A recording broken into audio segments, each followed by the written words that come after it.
ಇತ್ತೀಚಿನ ಸಂಚಿಕೆಗಳನ್ನು ಜಾಹೀರಾತಿನ ಕಿರಿಕಿರಿ ಇಲ್ಲದೆ ನೋಡಿ.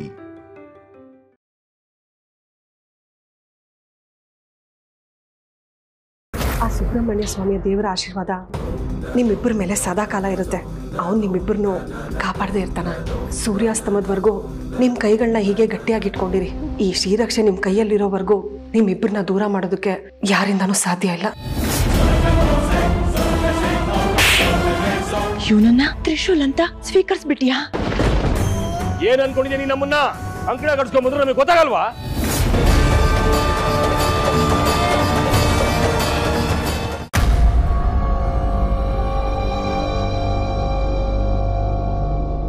ಎಷ್ಟೋ ವರ್ಷಗಳಿಂದ ಕಾಯ್ತಾ ಇದ್ದ ಅಮೃತಗಳಿಗೆ ಈಗ ಬಂದಾಯ್ತು. ಇವತ್ತು ನಾಗ ಪೌರ್ಣಮಿ. ಈ ದೇಹಕ್ಕೆ ಆದಿಶೇಷನ ಆತ್ಮ ಸೇರಿಸುವಂತ ದಿನ. ನಿನ್ ಕಣ್ ತೆರೆದು ನೋಡಿದಾಗ ನಿನ್ನೆದ್ರು ನಿನ್ನ ಮಾಯಂಗನೆ ನಿಂತಿರುವಂತ ಕ್ಷಣ. ನಾವಿಬ್ರು ಒಂದಾಗಿ ನಮ್ ಪ್ರೀತಿನ ಗೆಲ್ಲುವಂತ ಕ್ಷಣ. ನನ್ನ ಮಾಯಾಶಕ್ತಿ ಜೊತೆಗೆ ನಿನ್ನ ಮಹಾಶಕ್ತಿ ಸೇರ್ಸಿದ್ರೆ ನಮ್ಮ ನಾಗಮಣಿ ನಾವು ಪಡ್ಕೊಬಹುದು. ನಾಗಲೋಕ ನಮ್ಮ ದಾರಿ ಕಾಯ್ತಾ ಇರುತ್ತೆ. ಆಗ ನೀನು ನಾಗಲೋಕದ ಅರಸ, ನಾನು ನಿನ್ನ ಅರಸಿ ಆಗ್ತೀನಿ. ನನ್ನ ಆದಿಶೇಷನ್ಗೋಸ್ಕರ ನಾನು ಇಡೀ ನಾಗಲೋಕದ ವಿರುದ್ಧ ನಿಂತೆ. ಆದ್ರೆ ನಾನು ಆದಿಶೇಷನ ನೋಡಿದ ತಕ್ಷಣ ನನ್ನ ಮನ್ಸಲ್ಲಿ ಹುಟ್ಟಿರೋ ಪ್ರೀತಿ ನಾನ್ ಬದುಕಿರೋವರೆಗೂ ಜೀವಂತವಾಗಿರೋ ಪ್ರೀತಿ. ನಾನು ಆದಿಶೇಷನ್ಗೋಸ್ಕರ ನಾನು ಯಾರ ವಿರುದ್ಧ ಬೇಕಾದ್ರೂ ಹೋರಾಡಕ್ಕೆ ತಯಾರಿದ್ದೀನಿ. ನಾಗಲೋಕ ಅಲ್ಲ, ಶಿವಾನಿ ಅಲ್ಲ, ಸಾಕ್ಷಾತ್ ಶಿವಾನೇ ಬಂದ್ರು ನೀನು ನನ್ನ ಸ್ವಂತ.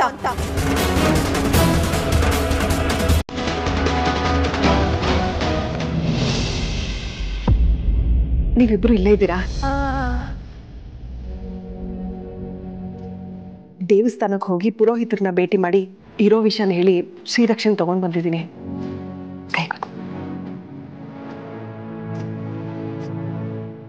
ಆ ಸುಬ್ರಹ್ಮಣ್ಯ ಸ್ವಾಮಿಯ ದೇವರ ಆಶೀರ್ವಾದ ನಿಮ್ಮಿಬ್ಬರ ಮೇಲೆ ಸದಾ ಕಾಲ ಇರುತ್ತೆ.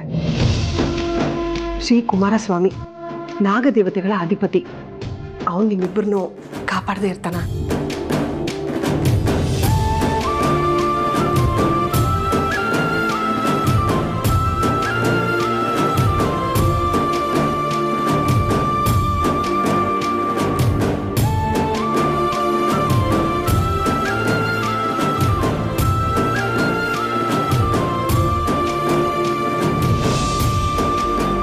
ಸೂರ್ಯಾಸ್ತಮದವರೆಗೂ ನಿಮ್ಮ ಕೈಗಳನ್ನ ಹೀಗೆ ಗಟ್ಟಿಯಾಗಿ ಇಟ್ಕೊಂಡಿರಿ. ಯಾವುದೇ ಕಾರಣಕ್ಕೂ ಈ ಕಂಕಣಕ್ಕೆ ತುಂಡಾಗಬಾರ್ದು. ಈ ಶ್ರೀರಕ್ಷೆ ನಿಮ್ಮ ಕೈಯಲ್ಲಿರೋವರೆಗೂ ನಿಮ್ಮಿಬ್ಬರನ್ನ ದೂರ ಮಾಡೋದಕ್ಕೆ ಯಾರು ಸಾಧ್ಯ ಇಲ್ಲ.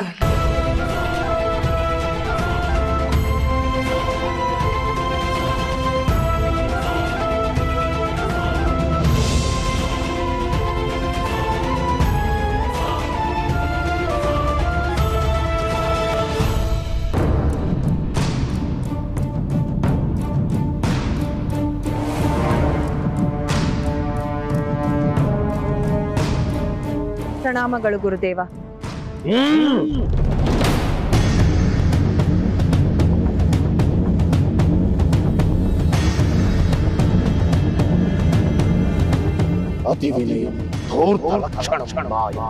ನಿನ್ನ ಧೂರ್ತತನದಿಂದ ನಿನ್ನ ಅರಿವಿಗೆ ಬರುತ್ತಿಲ್ಲವೇ? ನಿಮ್ಮ ಮಾತು ನನಗೆ ಅರ್ಥವಾಗುತ್ತಿಲ್ಲ ಗುರುದೇವ. ಅರ್ಥವೇ ಆಗದಿರುವ ಹಾಗೆ ನಟಿಸುತ್ತಿರುವೆ. ನಾಗಲೋಕ ನಿನಗೆ ಕೊಟ್ಟ ಜವಾಬ್ದಾರಿಯನ್ನು ನೀನು ಮಾಡುತ್ತಿರುವುದಾದರೆ ನಿನ್ನ ತುಚ್ಛವಾದ ಆಸೆಗಳಿಗೆ ನಾಗಲೋಕದ ಶ್ರೇಯಸ್ಸನ್ನು ಬಲಿ ಕೊಡುತ್ತಿರುವೆಯಲ್ಲ. ಗುರುದೇವ, ಪ್ರೀತಿ ತುಚ್ಛವಾಗಿರೋದಲ್ಲ, ಅದು ಉಚ್ಚವಾಗಿರೋದು. ದೇವರು ಒಂದಾಗಿಸಿದ್ದ ಪ್ರೀತಿಯನ್ನ ದೂರ ಮಾಡುವುದು ನೀಚತನ ಮಾಯ. ಅದರಿಂದ ನಿನಗೆ ಒಳ್ಳೆಯದಾಗದು. ನೀನು ನಾಗಲೋಕದ ಕುಡಿ, ಆ ನಾಗಲೋಕವನ್ನು ಗುಡಿಯಾಗಿಸಿ ಅದರ ಶ್ರೇಯಸ್ಸಿಗಾಗಿ ದುಡಿಯುವುದು. ಆದರೆ ನೀನು ಶತ್ರುಗಳ ಜೊತೆ ಕೈ ಜೋಡಿಸಿ ಸಂಚನ್ನ ಮೂಡುತ್ತಿರುವೆ. ಇದರಿಂದ ನಿನಗೆ ಒಳ್ಳೆಯದಾಗದು. ನನ್ನ ಪ್ರಯತ್ನ ವಿಭಿನ್ನವಾಗಿರಬಹುದು, ಆದ್ರೆ ನನ್ನ ಗುರಿ ಒಂದೇ, ಆದಿಶೇಷನ ಜೊತೆಗೆ ನಾಗಮಣಿಯನ್ನು ಪಡೆದು ನಾಗಲೋಕಕ್ಕೆ ಹಿಂದಿರುಗುವುದು. ಭೂಲೋಕದ ಕ್ಷುದ್ರ ಶಕ್ತಿಗಳ ಜೊತೆಗೆ ಹೋರಾಡುವುದಕ್ಕೆ ನಾಗಲೋಕ ಕೊಟ್ಟಿರುವ ಶಕ್ತಿ ಸಾಲದು ಗುರುದೇವ. ಭೂಲೋಕದಲ್ಲಿ ಮಂತ್ರಶಕ್ತಿಗಿಂತ ತಂತ್ರಶಕ್ತಿಗೆ ಬಲ ಜಾಸ್ತಿ ಇರೋದು. ನಾನು ಮನುಷ್ಯರಿಗೆ ಸಹಾಯ ಮಾಡ್ತೀನಿ ಅನ್ನೋದು ಬರೀ ನೆಪ ಅಷ್ಟೆ. ಆದಿಶೇಷನ ಆತ್ಮ ತ್ರಿಶೂಲ್ ದೇಹ ಸೇರಿ ನನಗೆ ನಾಗಮಣಿ ಪಡೆಯೋವರೆಗೂ ಮಾತ್ರ ನಾನು ಮನುಷ್ಯ ಪರ ನಿಂತ್ಕೊಳ್ತೀನಿ. ಅದಾದ್ಮೇಲೆ ನಾಗಮಣಿ ಪಡೆದುಕೊಂಡು ಆದಿಶೇಷನ ಜೊತೆಗೆ ನಾಗಲೋಕಕ್ಕೆ ಹಿಂದಿರುಗ್ತೀನಿ. ನಿನ್ನ ಹಾಗೆ ದುರುಳರು ಕೂಡ ಯೋಚನೆ ಮಾಡಿರುತ್ತಾ ಕೊನೆ ಕ್ಷಣದಲ್ಲಿ ನಿನ್ನನ್ನೇ ಸಂಹಾರ ಮಾಡುವ ಯೋಜನೆಯಲ್ಲಿ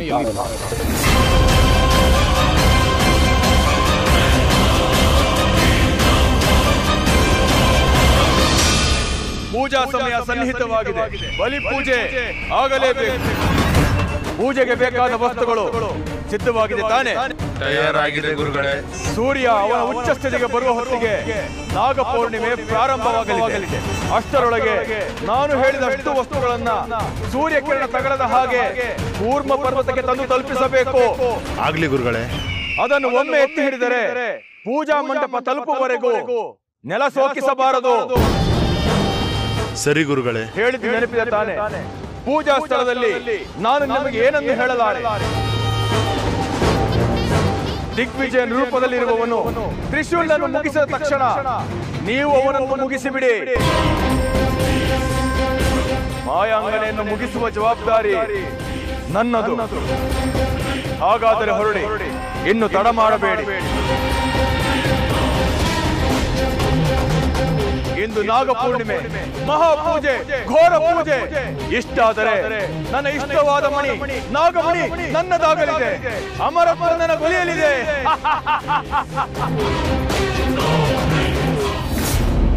ಹುಚ್ಚುಚ್ಚು ಆಲೋಚನೆ ಬಿಟ್ಟು ಶಿವಾನುವಾನಿ ಕೈ ಜೋಡಿಸಿ ಹೋರಾಡ. ಜಯ ನಿಶ್ಚಿತ. ನಾನು ಒಬ್ಬಳೆ ಹೋರಾಡಿದರು ಜಯ ನಿಶ್ಚಿತ. ಇಂತಹ ದುರಹಂಕಾರದ ಮಾತುಗಳು ನಿನಗೆ ಶೋಭೆ ತರದು. ನಾಗಲೋಕದ ವಿರುದ್ಧ ನಿಂತಹ ಶೇಷನಾಗನ ಸ್ಥಿತಿ ಏನಾಯಿತು, ಆ ಪ್ರೇತ ಕನ್ಯೆಯ ಕಥೆ ಏನಾಯಿತು ಎನ್ನುವುದನ್ನ ಮರೆಯಬೇಡ. ಅವರ ಸ್ಥಿತಿ ಬಿಡಿ ಗುರುದೇವ. ನೀವು ಅವರ ವಿರುದ್ಧ ಹೋರಾಡಿ ನಿಮ್ಮ ಸ್ಥಿತಿ ಏನಾಗಿದೆ?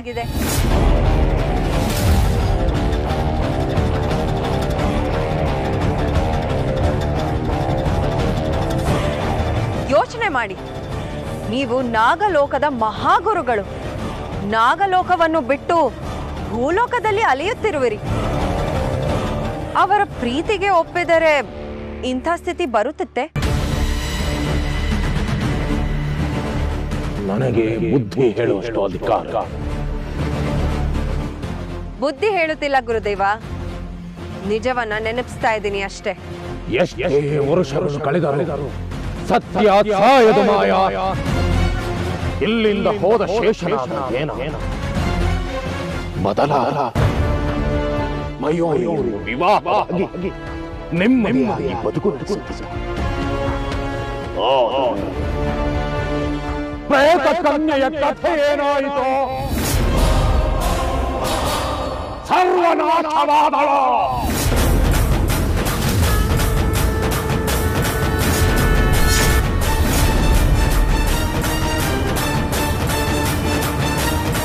ಗುರುದೇವ, ಯಾರಿಗೆ ಏನೇ ಆದರೂ ನಿಮ್ಮ ಸ್ಥಿತಿಯಲ್ಲಿ ಯಾವುದೇ ಬದಲಾವಣೆ ಆಗುವುದಿಲ್ಲ.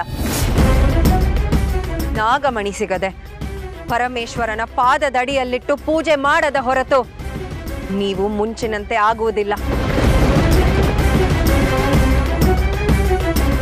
ಆ ಪೂಜೆಯನ್ನು ನಾನು ಮಾಡುವೆ. ಗುರುದೇವ, ನಿಮ್ಮನ್ನು ಮತ್ತೆ ನಾಗಲೋಕಕ್ಕೆ ಬರಮಾಡಿಕೊಳ್ಳುವುದು ನನ್ನ ಜವಾಬ್ದಾರಿ.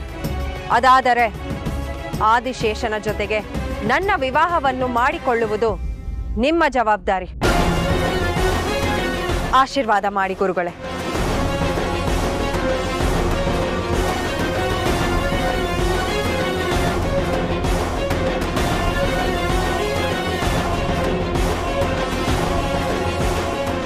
ಭೋಲೆನಾಥ, ಸಾವಿರ ಆಸೆಗಳಿದ್ದರು ಅವಳದ್ದು ಸಾವಿನ ಕಡೆಗೆ ದಾರಿ. ನಿನ್ನವರನ್ನ ನೀನೇ ಕೈ ಹಿಡಿದು ಕಾಪಾಡು. ಜೈ ಭೋಲೆನಾಥ.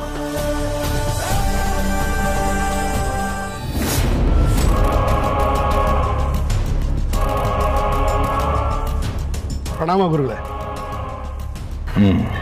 ಈ ದಿವಸಕ್ಕಾಗಿ ನಾನು ಹೋದ ಜನ್ಮದಿಂದ ಕಾಯ್ತಾ ಇದ್ದೆ. ಕಡೆಗೂ ಈ ದಿನ ಬಂದೇ ಬಿಡ್ತು. ನಾಗಮಣಿ ನಾವು ಬಯಸಿದ್ದು ಕೊಡೋ ಅಕ್ಷಯ ಪಾತ್ರೆ, ನಮಗೆ ಅಮರತ್ವ ಕೊಡೋ ಮೃತ್ಯು ಸಂಜೀವಿನಿ, ಸಕಲ ಐಶ್ವರ್ಯ ನೆಮ್ಮದಿಯನ್ನು ಕರುಣಿಸೋ ದಿವ್ಯಮಣಿ. ಇದು ನಮ್ಮ ಕೈ ಸೇರುತ್ತೆ ಅನ್ನೋವಾಗ ನಾವು ನಮ್ಮ ಸಂತೋಷನ ಹೇಗೆ ತಡ್ಕೋಬೇಕೋ ಗೊತ್ತಾಗ್ತಾ ಇಲ್ಲ ಗುರುಗಳೇ. ಅತಿ ಮೋಹ, ಅತಿ ಅವಸರ ಅಪಾಯವನ್ನ ತಂದು ಮುಂದೆ ನಿಲ್ಲಿಸಲಿದೆ ಶತಶೃಂಗ. ಓಹೋ, ಇದೇನ್ ಗುರುಗಳೇ ಇದಕ್ಕಿದ್ದಾಗೆ ಶತಶೃಂಗ ಅಂತ ಕರೀತಾ ಇದ್ದೀರಾ? ನಾನ್ ಹೇಳದೆ ಹೋದ್ರು ಅದೇ ಸತ್ಯ ಅಲ್ಲ. ಈ ದಿಗ್ವಿಜಯನ ಮುಖವಾಡದ ಹಿಂದಿರೋದು ಶತಶೃಂಗ ತಾನೆ. ಪೂಜೆಯ ಕೊನೆಯಲ್ಲಿ ನಾಗಮಣಿಯ ಪ್ರಖರತೆಗೆ ನಿನ್ನ ನಿಜ ಮುಖ ಅನಾವರಣ ಆಗಲೇಬೇಕು. ಹಾಗಿರುವಾಗ ನಿನ್ನ ಹೆಸರನ್ನು ಕರೆಯುವುದರಲ್ಲಿ ತಪ್ಪೇನು? ಸರಿ ಗುರುಗಳೇ, ನಾನು ಯಾರು ಅಂತ ಗೊತ್ತಾದ ಮೇಲೂ ನನ್ನ ದಿಗ್ವಿಜಯ ಅಂತ ಕರೆದಾಗ ಆಗೋ ಹಿಂಸೆ ತಪ್ಪುತ್ತೆ.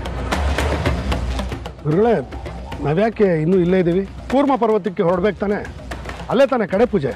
ಬನ್ನಿ ಬೇಗ ಹೊರಡೋಣ. ಅವಸರಕ್ಕೆ ಬಿದ್ದು ಪ್ರಾಣ ಕಳೆದುಕೊಳ್ಳಬೇಡ ಶತಶೃಂಗ. ನಾಗಮಣಿಯ ಜನ್ಮ ಜನ್ಮಾಂತರದ ಕನಸು ಹೇಗೋ ನನ್ನದು ಕೂಡ. ನಾಗಮಣಿ ಇಷ್ಟು ಬಾರಿ ಕೈ ಸೇರಿದ್ದರು ಅದು ಕೈ ತಪ್ಪಿತ್ತು ನಿನ್ನ ಅವಸರದಿಂದ.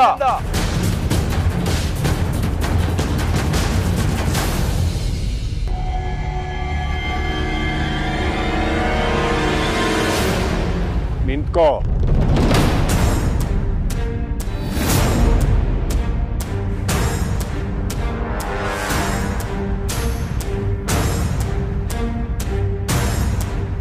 ಏನ್ ನಿನ್ ಉದ್ದೇಶ? ಅದನ್ನ ಹೇಳೋ ಅಗತ್ಯ ನನಗಿಲ್ಲ.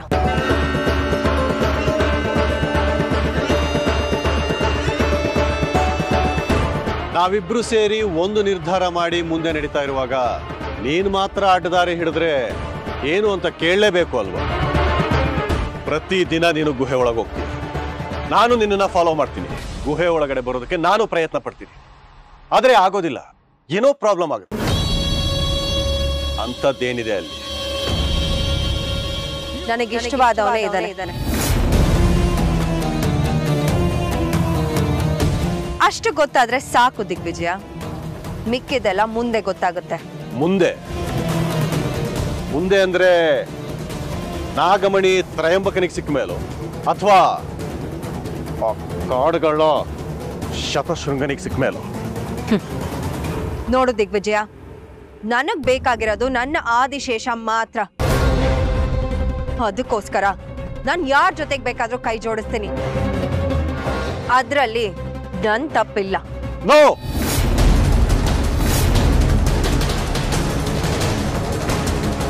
ತಪ್ಪು ಮಾಡ್ತಾ ಇದೀಯಾ? ತಪ್ಪು ಮಾಡ್ತಾ ಇದೆಯಾ ನೀನು? ಇದು ನಿನ್ನ ಅವಸರ, ಹಾಗಾಗಿ ನಿನಗೆ ಸರಿ ಅನ್ನಿಸ್ತಾ ಇದೆ ಅಷ್ಟೇ. ಹೋಗ್ಲಿ, ತ್ರಯಂಬಕನ ಬಗ್ಗೆ ಗೊತ್ತಾ ನಿನಗೆ? ಅವನನ್ನ ಮತ್ತೆ ಕರ್ಕೊಂಡು ಬಂದವನು ನಂದೀಶ. ಆ ಕರ್ಕೊಂಡು ಬರೋದಕ್ಕೆ ಸಹಾಯ ಮಾಡಿದವನು ನಾನು.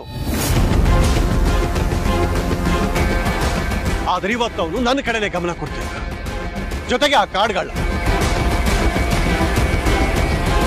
ಹೌದು ಶತಶೃಂಗ, ತಕ್ಷಣದ ಮೋಹಕ್ಕೆ ಒಳಗಾಗಿ ದೊಡ್ಡ ಗುರಿಯನ್ನ ಮರೆಯುವುದು ಬೇಡ. ಇವತ್ತು ನಾಗಗಳ ಪಾಲಿಗೆ ಪರಮ ಪವಿತ್ರವಾದ ನಾಗ ಪೌರ್ಣಿಮೆ. ಆಗಸದ ಚಂದ್ರನ ಮೇಲೆ ನಾಗಾಕಾರ ಮೂಡುವ ದಿನ. ಸೂರ್ಯಾಸ್ತಮ ಆಗಿ ಚಂದ್ರೋದಯವಾಗುವುದರೊಳಗೆ ನಮ್ಮ ಪೂಜೆ ಮುಗಿದು ಬಿಡಬೇಕು. ಪೂರ್ಣ ಚಂದ್ರನ ಕ್ಷೀರ ಕಿರಣಗಳು ನಾಗಮಣಿಯ ಮೇಲೆ ಸ್ಪರ್ಶಿಸಬೇಕು. ಅದಾದರೆ ಪೂಜೆ ಸಂಪೂರ್ಣ. ಶತಶೃಂಗ, ಆಗಲೇ ನಾಗಮಣಿ ಶಾಂತವಾಗುವುದು. ನಾಗಮಣಿ ಸಕಲ ಶಕ್ತಿಗಳನ್ನ ತನ್ನ ಒಡಲಲ್ಲಿ ಇಟ್ಟುಕೊಂಡಿರುವ ಮಹಾಮಣಿ. ಹಾಗಾಗಿ ಪೂಜೆ ಸರಿಯಾದ ಸಮಯದಲ್ಲಿ ಸರಿಯಾದ ಮುಹೂರ್ತದಲ್ಲೇ ನಡೆಯಬೇಕು. ಅದ್ಯಾವಾಗ ಗುರುಗಳೇ? ಅದಕ್ಕಿನ್ನು ಸಮಯವಿದೆ ಶತಶೃಂಗ. ನಾಗಮಣಿ ನಾಗಗಳ ಪಾಲಿನ ವರಪ್ರಸಾದ. ನಾಗಮಣಿ ನಾಗಲೋಕದಿಂದ ಭೂಲೋಕಕ್ಕೆ ಬಂದ ಮೇಲೆ ನಾಗಮಣಿಗಾಗಿ ಅದೆಷ್ಟೋ ಮಾರಣ ಹೋಮಗಳು ನಡೆದು ಹೋಗಿದೆ. ಎಲ್ಲ ಲೋಕದ ಶುದ್ಧ ಶಕ್ತಿಗಳು ನಾಗಮಣಿ ಮೇಲೆ ಮುಗಿಬಿದ್ದಿದೆ. ನಾಗಮಣಿ ಎಲ್ಲವನ್ನೂ ಮೀರಿ ನಮ್ಮ ತೆಕ್ಕೆಗೆ ಬಂದು ಬಿದ್ದಿದೆ. ಅದನ್ನು ನಾವು ಪಡೆದುಕೊಳ್ಳುವ ಕ್ರಿಯೆ ಮಾತ್ರ ಉಳಿಸಿದ್ದೇವೆ. ಪೂಜೆಗೆ ಮಾಯಾಂಗನೆ ಬರಬೇಕು. ಪೂಜೆಗೆ ತ್ರಿಶೂಲ್ ದೇಹ ಸಿಗಬೇಕು. ಅದಕ್ಕೆ ಮಾಯಾಂಗನೆಯ ಸಹಾಯ ಬೇಕು. ಅವಳು ಬರದೆ ಪೂಜೆ ನಡೆಯುವುದೇ ಇಲ್ಲ. ಗುರುಗಳೇ, ಅವಳು ನಮ್ಗೆ ಸಹಾಯ ಮಾಡೋದು ಗ್ಯಾರಂಟಿ, ಬಟ್ ಅವಳಿಂದಾನೇ ನಮಗೆ ತೊಂದರೆ ಆದ್ರೆ ಅದಕ್ಕೇನು ಮಾಡಬೇಕೆಂದು ನನಗೆ ತಿಳಿದಿದೆ.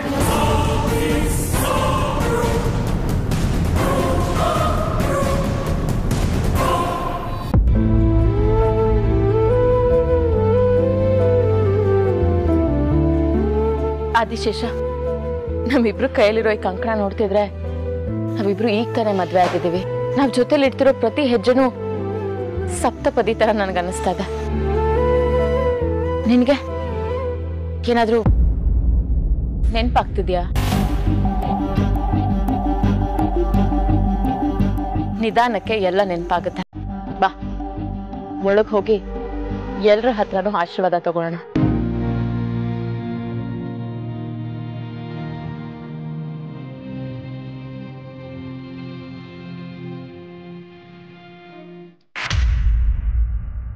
ಜೈ ಭೋಲೆನಾಥ. ಆ ಲೋಕದಲ್ಲಿ ಹುಟ್ಟಿದ್ದು ಶಿವಾನಿ, ಈ ಲೋಕಕ್ಕೆ ಬಂದು ಜನ್ಮ ತಾಳಿದ್ದು ಆದಿಶೇಷ. ಅವರಿಬ್ಬರು ಜಗದಾಚೆಯ ಬಂಧುಗಳು. ಅವರಿಬ್ಬರದ್ದು ಅಂತಹ ಪ್ರೀತಿ. ಆ ಪ್ರೀತಿಯಲ್ಲಿರುವ ಭೀತಿಯನ್ನ ನಿವಾರಿಸಲು ಕಂಕಣ ಇದೆ. ಅದರ ಬಂಧನದಿಂದ ಇಬ್ಬರು ಅರ್ಧನಾರೀಶ್ವರರಾಗಿ ಜೊತೆಯಾಗಿ ಕೂತಿದ್ದಾರೆ.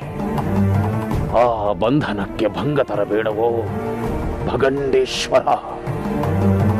ಜೈ ಭೋಲೆನಾಥ.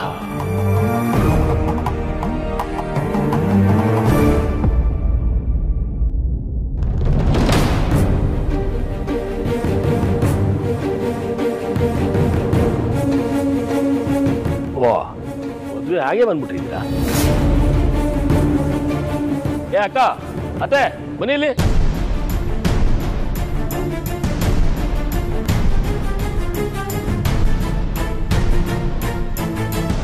ಅವರೆಲ್ಲ ಸೇರಿ ನಿನ್ನಿಂದ ಲಾಭ ಪಡ್ಕೊಳ್ತಾ ಇದ್ದಾರೆ. ಅವನಷ್ಟೇ ಅಲ್ಲ, ನಾನು ಕೂಡ ಅವ್ರನ್ನ ನನ್ನ ಲಾಭಕ್ಕೆ ಬಳಸ್ಕೊಂತಾ ಇರೋದು. ಆದರೆ ಅವರು ಶಕ್ತಿವಂತರು. ಶತಶೃಂಗ ಕಡಿಮೆ ಆಸಾಮಿ ಅಲ್ಲ. ಯಾವ ರೂಪಕ್ಕೆ ಬೇಕಾದರೂ ತನ್ನನ್ನು ಬದಲಾಯಿಸಿಕೊಳ್ಳೋ ಶಕ್ತಿ ಇರೋನು. ಒಂದಷ್ಟು ಮಂತ್ರವಿದ್ಯೆಗಳನ್ನ ಕಲ್ತು ನಿಂತೋದು. ಇನ್ನು ಆ ತ್ರಯಂಬಕ ಕ್ಷುದ್ರ ಶಕ್ತಿಗಳನ್ನು ಒಲಿಸ್ಕೊಂಡಿರೋನು. ಅಂಥವ್ರ ವಿರುದ್ಧ ಹೋಗಿ ಗೆಲ್ತೀವಿ ಅಂತ ಅಂದ್ಕೊಳ್ಳೋದು ಅಸಂಭವ. ಹಾಗಾದ್ರೆ ನಾನ್ ನಿನ್ನನ್ನ ಕರ್ಕೊಂಡು ಹೋಗ್ಬೇಕಾ? ಶಸ್ತ್ರ ಎತ್ತೋಕ್ಕೂ ಮುಂಚೆ ನಿನ್ನ ರುಂಡ ಉರುಳ್ ಬೀಳತ್ತೆ ದಿಗ್ವಿಜಯ. ಅಷ್ಟಕ್ಕೂ ನಿನ್ನಲ್ಲಿ ಯಾವ ಶಕ್ತಿ ಇದೆ?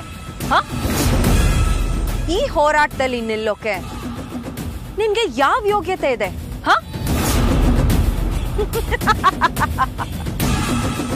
ಅಂಥವನು ನಾಗಮಣಿಯನ್ನ ಬಯಸ್ಕೊಂಡು ಬಂದಿದ್ಯಲ್ಲ, ಹೋಗ್ಲಿ, ನಿನ್ಗೆ ತಂತ್ರವಿದ್ಯೆ ಗೊತ್ತಾ ಅಥವಾ ಮಂತ್ರ ಗೊತ್ತಾ ಅಥವಾ ಮಾಯಾವಿದ್ಯೆ ಏನಾದ್ರೂ ಕಲ್ತಿದ್ಯಾ? ಹೋಗ್ಲಿ ಬಿಡು. ಸಿದ್ಧಿ ಏನಾದ್ರೂ ಪಡೆದಿದ್ಯಾ? ಇದು ಯಾವುದೂ ಇಲ್ದೆ ಹಗ್ಲಗನ್ಸ್ ಕಾಣ್ತಾ ಇದೆಯಾ ನೀನು? ನಾಗಮಣಿ ಬೇಕು ಅನ್ನೋದು ಇದು ಒಂಥರ ತಿರುಕನ್ ಕನ್ಸ್ ತರ ಆಯ್ತು.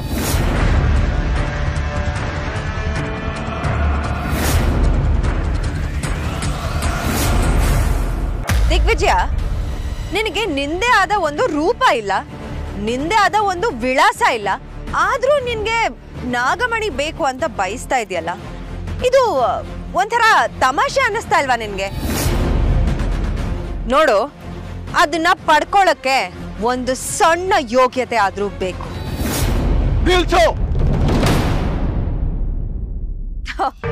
ಯಾಕೆ ಸತ್ಯ ಹೇಳಿದ್ರೆ ಸಿಟ್ಟು ಬರ್ತಾ ಇದೆಯಾ? ಆಯಾ, ಸತ್ಯ ಗೊತ್ತಿಲ್ದಿರೋದಕ್ಕೆ ಇಷ್ಟೆಲ್ಲ ಮಾತಾಡ್ತಿದ್ಯಾ ನೀನು? ಒಂದು ವಿಷಯ ತಿಳ್ಕೊ, ನಾಗಮಣಿ 25 ವರ್ಷಗಳ ಕಾಲ ನನ್ನ ಸುಪರ್ದಿನಲ್ಲೂ ಇತ್ತು. ಕೆಲವು ಶಕ್ತಿಗಳು ನನಗೂ ಒಲ್ದಿವೆ.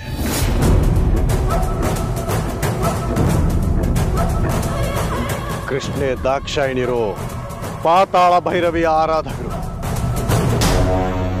ಅವರು ಕೂಡ ಕೆಲವು ಸಿದ್ಧಿಗಳನ್ನು ನನಗೆ ಕಲಿಸಿದ್ದಾರೆ.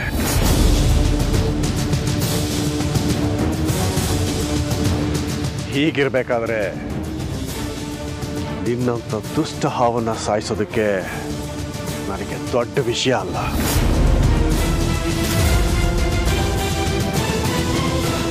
ಓಂ ನಾಗದೇವಾಯ ವಿದ್ಮಹಿ ಪ್ರಚಂಡ ಶಕ್ತಾಯ ಧೀಮಹಿ ತನ್ನೋ ಸರ್ಪೋ ಪ್ರಚೋದಯಾತ್.